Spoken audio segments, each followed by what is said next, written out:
Donc ici on se retrouve pour la soumission du formulaire qu'on a créé tout à l'heure dans la modale. Ce que je vous propose de faire, c'est de vous rendre dans les paramètres de votre application, dans l'onglet Interactivity et Shortcut.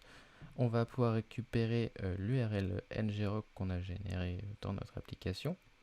Ensuite on la suffixe de Slack/events. Voilà, on sauvegarde les changements, on peut retourner dans notre application. On n'oublie pas de configurer ça dans le receiver avec un events.slack/event, toujours la même URL qu'on vient d'ajouter dans les paramètres. Ici, je vais pouvoir retester si mon application fonctionne bien, si la soumission de la boîte de dialogue fonctionne bien. J'envoie, ça a l'air de passer.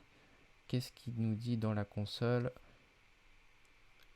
Il nous dit respond is not a function. Ah oui, parce que en fait, respond ne peut pas être utilisé pendant la soumission d'une modale.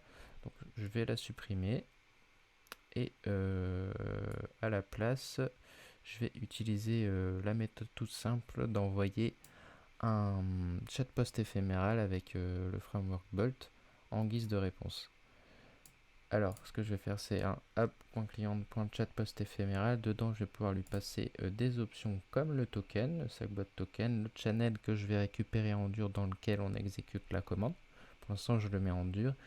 Le user ID, le petit texte de confirmation, donc le petit texte d'acknowledgement en guise de réception, en guise d'insertion dans la base de données. Donc, je vais mettre un petit emoji check vert. Le to-do a bien été ajouté, par exemple, à la liste de courses. Ensuite, je lui dis d'interpréter ça comme un utilisateur pour la petite photo de profil quand il me parle. Et on n'oublie pas le console log d'erreur en cas d'échec de soumission du formulaire. Je vais pouvoir retester si ça fonctionne bien. Test, le produit a bien été ajouté à la liste de courses, ça a l'air de bien fonctionner.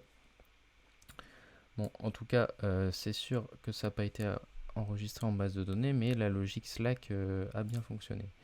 Là, je vais pouvoir modifier sans faute d'orthographe mon wording de confirmation.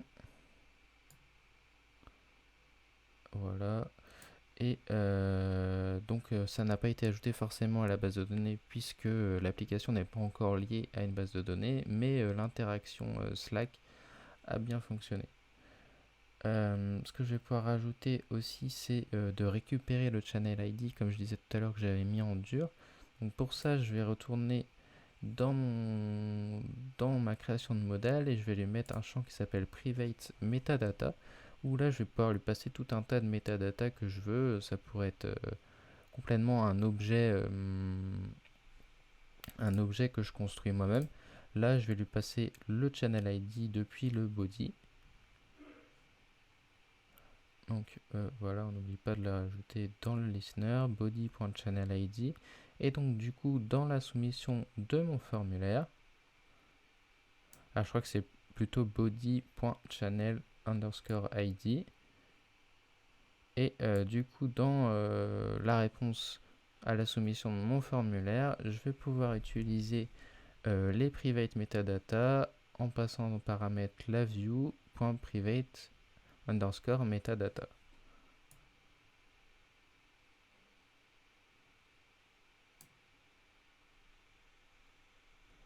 Et donc là, je reteste pour voir si on a bien notre réponse à l'endroit où est-ce que j'exécute la commande.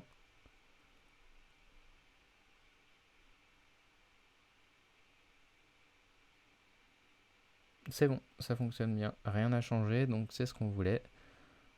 C'est parfait. Et nous on se retrouve pour le prochain sujet de vidéo qui concerne les interactive components. Donc comment ajouter des boutons d'interaction dans notre application. A tout de suite.